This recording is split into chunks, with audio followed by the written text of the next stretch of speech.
Assalamualaikum warahmatullahi wabarakatuh. Perkenalkan, nama saya Ani Nurlaini dengan NIM 20063111000135. Di sini saya akan menjelaskan tentang 12 dasar prinsip animasi untuk memenuhi tugas selaku matkul dari teknik animasi.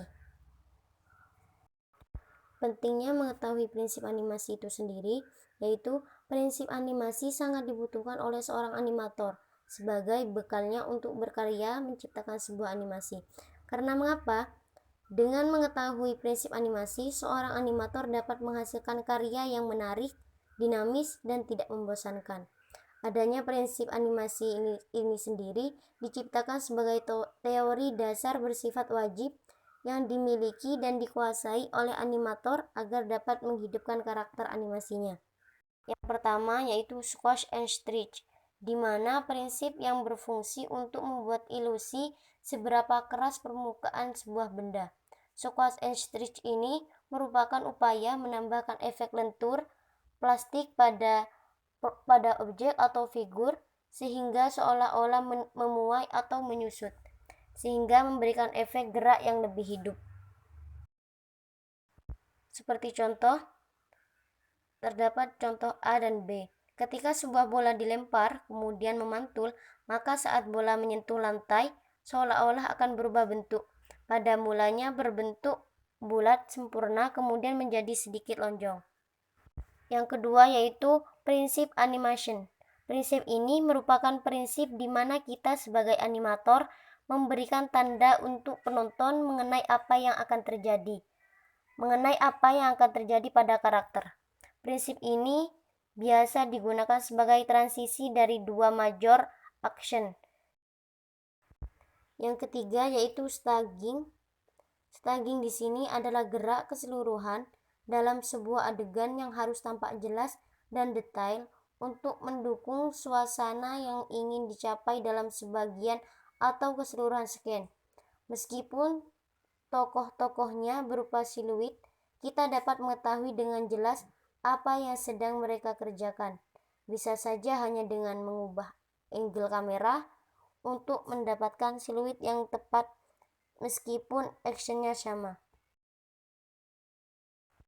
Yang keempat yaitu stretch a hand and pose to pose. Yang pertama yaitu stretch a hand.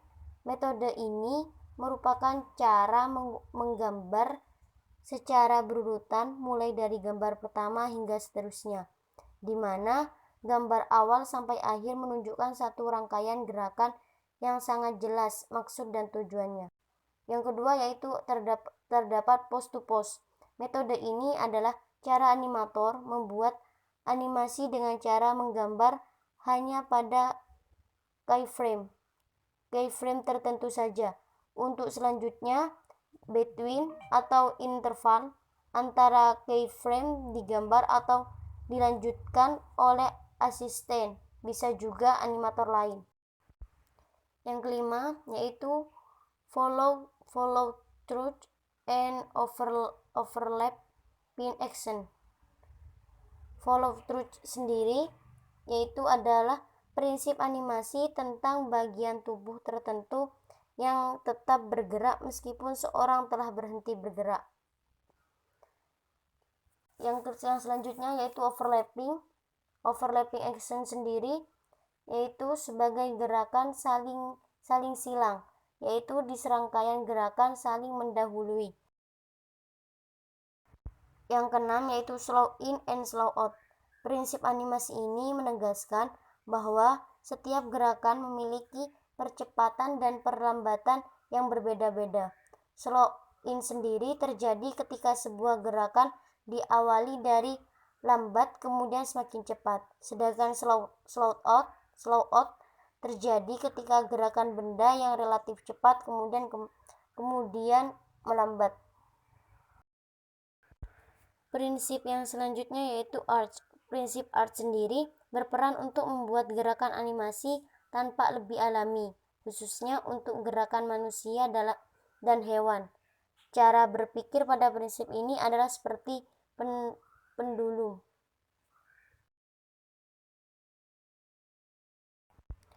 Selanjutnya yaitu secondary action. merupakan prinsip di mana ada gerakan sekunder yang terjadi akibat adanya gerakan utama. Prinsip ini sebagai pelengkap untuk memperkuat gerakan utama agar animasi tampak lebih realistik. Timing merupakan penentu beberapa gambar yang harus kita buat di antara dua pose atau yang biasa disebut dengan istilah in between. Selanjutnya yaitu teknik apel. Keseluruhan looks atau gaya visual dalam animasi mengarah pada prinsip apel. Apel ialah tentang bagaimana kita membuat karakter kita menjadi menarik dan tidak selalu harus yang lucu, seperti yang kebanyakan orang pikirkan. Yang ke-11 yaitu teknik exaggeration, merupakan upaya untuk mendramatisir sebuah animasi dalam bentuk rekayasa gambar yang bersifat hiperbola, berfungsi untuk menampilkan ekstremitas ekspresi tertentu. Pada umumnya dibuat secara komedikan. Yang terakhir yaitu solid drawing. Solid drawing adalah kemampuan untuk menggambarkan karakter dalam berbagai sudut pengambilan gambar sehingga karakter tersebut terlihat bervolume dan konsisten dalam setiap frame animasi. Sekian yang dapat saya sampaikan, kurang lebihnya mohon maaf. Wassalamualaikum warahmatullahi wabarakatuh.